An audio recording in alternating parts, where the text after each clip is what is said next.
उसी की तरह दिखता है, उसी की तरह उठता बैठता है, खाना खाता है, वो सिर्फ मुसलमान है तो इसलिए उसकी हत्या कर दी। यहाँ पर देखिए काफी कशमकश की स्थिति है, यहाँ पर लगातार प्रदर्शन कर रहे हैं। उत्तराखंड सदन में जिस तरह से हेड स्पीच दिया था,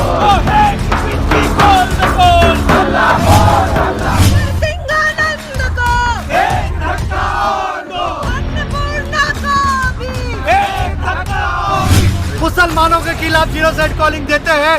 अभी तक उन लोगों की ना गिरफ्तारी हुई है, अभी तक ना उन लोगों की एफआईआर में नाम दर्ज किया धर्म संसद किए जा रहे हैं, जिसमें अल्पसंख्यकों को निशाना बनाया जा रहा है और देश में एक नफरत और उन्माद की राजनीति शुरू की जा रही है। यहाँ पर आप देख सकते हैं कि नरसिंहानंद को अरेस्ट करने की मांग की जा रही है।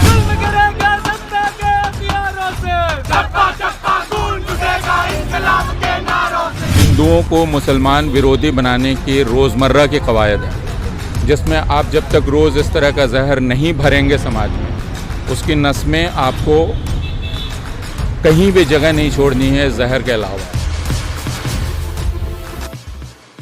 उत्तराखंड सदन के पास जो है अलग अलग संगठन के लोग हैं, आयशा है, जामिया के एक्टिविस्ट हैं, यहाँ पर प्रदर्शन कर रहे हैं, लगातार यहाँ पर आए हुए हैं उत्तराखंड सदन को घेरने के लिए, यहाँ पर जो है आए हुए हैं और ये लगातार प्रदर्शन जारी है। यहाँ पर देखिए काफी कशमकश की स्थिति है, यहाँ पर लगातार प्रदर्शन कर रहे हैं। उत्तराखंड सदन में जिस तरह से हेड स्पीच दिया था उसको लेकर यहाँ पर अलग अलग संगठन के लोग जो है यहाँ पर उत्तराखंड सदन के पास प्रोटेस्ट कर रहे हैं और काफी जोर शोर से प्रोटेस्ट चल रहा है, क्योंकि जिस तरह से जेनोसाइड मुसलमान को लेकर हेड स्पीच दिया गया था उसको लेकर यहाँ पर लगातार प्रदर्शन जारी है। आप देख सकते हैं कि किस तरह से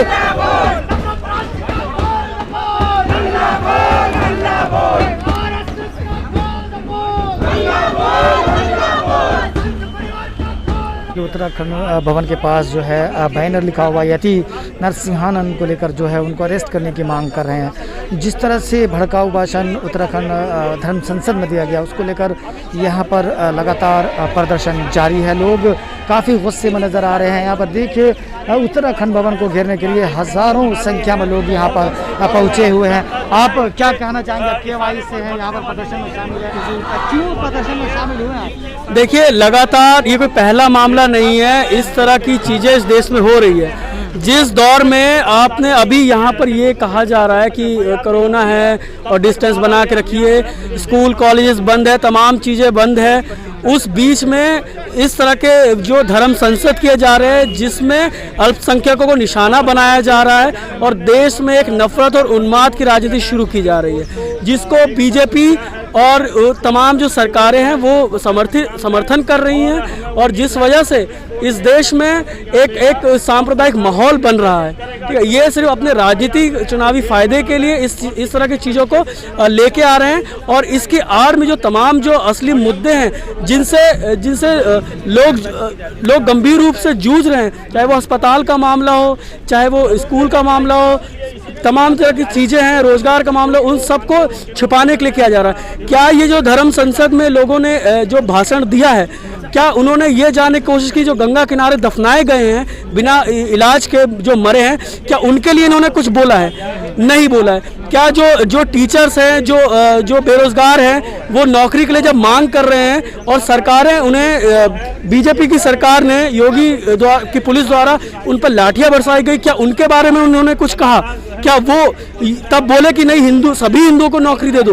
तो इस तरह की चीज़ सिर्फ नफरत के लिए कि इनके जो बच्चे हैं, इनके खुद के बच्चे इन रैलियों में नहीं आते, उनके खुद के बच्चे नेता है, पर अपने कार्यकर्ताओं के और भारत के गरीब कुनबे के बच्चों को ये लोग हथियार और ये सांप्रदायिकता की आग में झोंक रहे हैं अपने निजी चुनावी इस्तेमाल के लिए। अच्छा, आपने देखा है जिस तरह से उत्तर प्रदेश में हर जगह चुनाव रैलियां हो रहे हैं, लेकिन नेता जो है खुलकर सामने नहीं आए इस मुद्दे को लेकर, वो अभी तक कुछ नहीं बोले।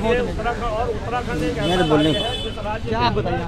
देखिए नेता जो है वो इसको कहीं ना कहीं समर्थन दे रहे हैं, एक तरह की राजनीति जो बीजेपी कर रही है, जो जितने भी चुनावी पार्टियां हैं वो भी मुखर रूप से इसकी आलोचना नहीं करती है, क्योंकि उनको कहीं ना कहीं वो उसी ध्रुव पे, उसी एक्सिस पे घूम रहे हैं जिस एक्सिस पे बीजेपी उन्हें घुमा रही है। तो ये आज जो नागरिक जो मंच है उसके द्वारा ये प्रोटेस्ट किया जा रहा है, और हम छात्र और तमाम जो तबका है वो इसमें शामिल है, और देश भर में इस तरह के प्रदर्शन हो रहे हैं जहां पर जो प्रगतिशील है, जो अमन पसंद लोग हैं वो आगे प्रदर्शन कर रहे हैं। हमें चुनावी पार्टी से कोई उम्मीद नहीं है, वो चुनाव के लिए गंगा में डुबकी मारेंगे, कहीं भी डुबकी मारेंगे, कहीं की यात्रा करेंगे, लेकिन असली जो मुद्दे हैं उस पे कुछ नहीं कहेंगे, क्योंकि इससे उन्हें कहीं ना कहीं डर लगता है कि उनका चुनावी जो वोट बैंक है वो खिसक जाएगा। अच्छा, किन मुद्दों को लेकर आप यहाँ पर जो आए हैं, क्या मांग है आपकी? देखिए, जो धर्म संसद के आयोजक हैं उनकी गिरफ्तारी होनी चाहिए। जिन्होंने भाषण दिया है वो प्रमोनानंद है, और जो यति नित्य वो है, उनकी गिरफ्तारी होनी चाहिए जिन्होंने भाषण दिया है।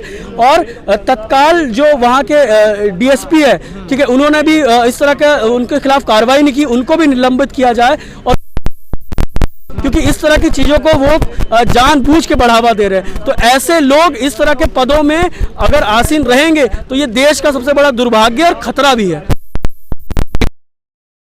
जैसे बीजेपी की सरकार है, उत्तराखंड में भी है, उत्तर प्रदेश में भी है, क्या ये चुनावी एजेंडा को लेकर इस तरह का रवैया है? जी बिल्कुल, क्योंकि ये चुनाव में जाके बोलने के लिए इनके पास कुछ नहीं है, तो इसी तरह की चीजें सांप्रदायिक नफरत फैलाकर, जहर उगलकर ये अपना वोट बैंक साध रहे हैं। चलिए, बहुत शुक्रिया।